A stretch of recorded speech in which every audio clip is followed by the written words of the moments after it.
जब दिल न लगे मेरी जान जान जान जान, जब दिल न लगे मेरी जान। Music by Mukesh Singh. Mix by Bhola Dhamal. खाना बना के करे जा धके मुड़ी पे अपनाया जाना। खाना बना के करे जा धके मुड़ी पे अपनाया जाना। ये जी हमके मन नहीं लागत, कहीं तो आ जाई का। जब दिल न लगे दिलदार, जब दिल न लगे मेरी जान तो गेहूं कटे आ जाना। जब दिल न लगे मेरी जान तो गेहूं कटे आ जाना।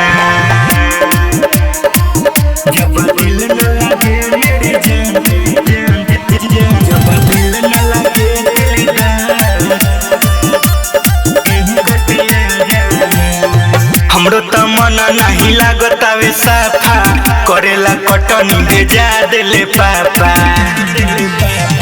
हमरो त मन नहीं लागत आवे साफा, करेला कटनी भेजा देले पापा। छूटता बड़ी पसेना, आके बिना तू हमें डोला जाना। करेजा हो दिल नहीं खे लागत, कहत तो आ जाए का। जब दिल न लगे दिलदार, जब दिल न लगे मेरी जान तो गेहूं कटे आ जाना। जब दिल न लगे मेरी जान तो गेहूं कटे आ जाना।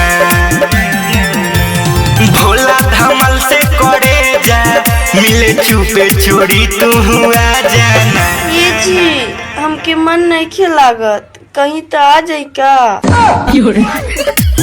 जब दिल न लगे दिलदार, जब दिल न लगे मेरी जान तो गेहूं कटे आ जाना। जब दिल न लगे मेरी जान तो गेहूं कटे आ जाना।